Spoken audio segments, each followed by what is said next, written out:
अस्सलाम वालेकुम मार्का की हाल है। वालो राजी हो खुश हो। जनाब इधर वेखो ना जी, आए बांदर ते आए हाथी हरन इधर शेर, ये जड़ी शइयां ना जी, ये जंगलों च आउंदियां न। ये जड़ियां ने बंदे मारन वाली शइयां आउंदियां न, बंदियां नूं मतलब है खा भी सकदियां न, लताड़ ही सकदियां न, चीर पहाड़ ही सकदियां न। क्यों? क्योंकि ये जंगल दियां बलाइयां न। ये जंगल दियां बलाई तो तुसी वेखी खले हो भाई, ये ऐं करके आउंदियां न भाई, जिवें है मेरे इदू ही हैं ते इदू ही हैं। ये होइयां जंगल दियां बलाई। हुण शहरां च भी बलाई आउंदियां न। वो जिहड़ी शहरां दी बलाई आउंदियां न, उन्हां दे ऐं यार ना सूंड होंदे न, ना इं यार पुछ लम्मे लम्मे बांदर होंदे न, ते ना शेर आल उन्हां दी ऐं कोई जात मात ते इहो जिहा कोई हिसाब किताब होंदा है। वो होंदे न बंदियां दे विच, जी हाँ बंदियां दे विच होंदे न। वो होंदे जानवर हैं, हैवान जिवें आखदे न, या पंजाबी च उन्हां नूं जानवर आखदे न, हैं जी। ये जिहड़े होंदे ना जानवर, इन्हां नूं अगर कोई शहरी लफ्जां दे विच वेख्या जावे ना, ते असीं आख सकदे हैं बई ये निक्के निक्के फिरौन होंदे न। हाँ जी, तुसीं थोड़ी जिहा वेखो ना बई, साडी जिहड़ी सब तो वड्डी गुलाम कौम है बुनियादी तौर ते ना, ज़हनी तौर ते आज़ादी सान लद्दी काई ना।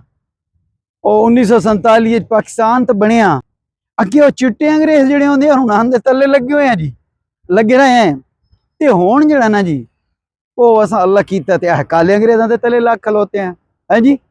ते साडे विच वो जिवें हुंदा ना जी, वो जिवें निक्का जिहा होंदा बंदा भाई, थोड़ी च ढेर पै वञे ना जी, ते वो बस आखदे न भाई, जिवें हुंदा ना गिलास होवे ते वो होवे जनाब पाइया दा, ते ओहदे विच सवा पा तुसीं गा छोड़ो पानी या दुध ना जी, वो विटी जांदा है।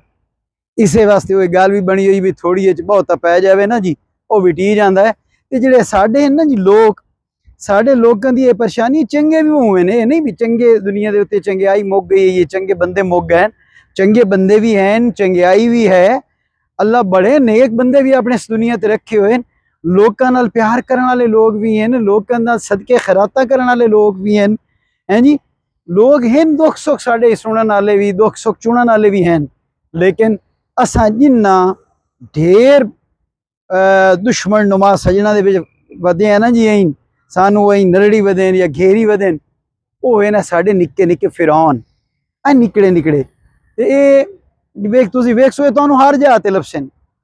मैं उन्हां लोकां दी गल करदा पिया जिन्हां नू अल्लाह तबारक व तआला उन्हां दे विचों रहम चाह लिया है, उन्हां विचों इंसानियत चाह लई है, उन्हां दे विचों जिहड़ा ना जी दूवे बंदे दा दर्द दा एहसास वो छिक लिया है। उस बंदे वास्ते मैं गल पे करेना भी, इहो जिहे बंदे वो अमान दे वदन इत्थे। जेड़े मैंने तुसीं जेड़े दफ्तर च वञो ना, 8-10 अगर चंगे बंदे होए सन ना जी, जी वाले, ते ओहदे चों एक अद्धा ऐसा कोई ना कोई खच मारी वदा होसी, कोई ना कोई गंद वलेटे होया वदा होसी, जिहदे नाल गल करके तुहानू इं लगसी भी बंदा इहदे नाल गल करन तो पहले इहनू 2 दफा सट लाया, इहनू ते इहदियां जेहड़ियां नासां मल लाया, मुड़ इहदे नाल गल करेआ। ओ जनाब ओहदी होसी ना अक्ल ना शक्ल, ते ना उनको बोलण दा ढंग होसी, ऐं बेदानता बिल्कुल बेदीदा। ते उन्हें हिक गल दा पता सी भी इस बंदे तू पैसे किवें वटने, कोई ना कोई तरीका कढ़ के साड़ी जेब च ये पैसे कढ़ने होसन। अच्छा मुड़ एक और भी गल ही भाई, निरे बेईमान बंदे ही फिरौन नहीं बने बैठे होंदे। कई जिन्हें बंदे नूं नेकी दा दौरा पिया वदा होंदा ना, ते ओह समझेंदे न भाई मैं कोई दुनिया दा सब तू अखीरला नेक बंदा, मैनू अल्लाह चाह ले ते दुनिया तू नेकी मुक बैणी।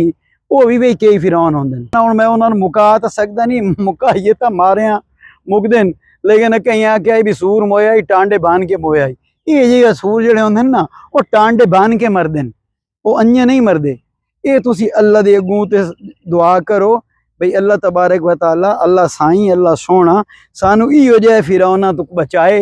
ये जेहड़े दफ्तरां दे विच निक्के निक्कियां ओहदियां ते मुड़ उस तो वड्डे ओहदे ते मुड़ उस तो वड्डे ओहदियां ते, जिवें जिवें निक्के निक्के उत्ते उत्ते ओहदे चढ़दे ना जी, इन्ने वड्डे वड्डे फिरौन बनदे वेंदे न। अच्छा ये वो बंदे होंदे ही ने भी जेहड़े घर एक तो दुई बारी बाजी मंगे ना, ते उन्हां नूं देंदा बाजी कोई नहीं, तो जेहड़े ले सूट मूट पा के ते टाई शाई ला के दफ्तरें च आके बंदे नहीं झूठिया, मुड़ ऐं झूठिया, मुड़ टल्ली मारी, मुड़ बंदा आया एक कप चाय लाओ, हैं जी। ते ये वो लोग हैं जेहड़े इस पाकिस्तान दे, इस कौम दे, ये साडे मुजरिम हैं। इन्हां फिरौनां नूं ते इन्हां नमरूदां नूं ते ये जेहड़े शहरां दियां बलाइयां ना, इन्हां नूं मुकावण वास्ते असा दुआ करेने हैं जी ते अल्लाह उन्होंने हिदायत देवे। जिंदे रहो, खुश रहो। गल लम्मी हो गई है, माफी चाहना। अल्लाह हाफिज।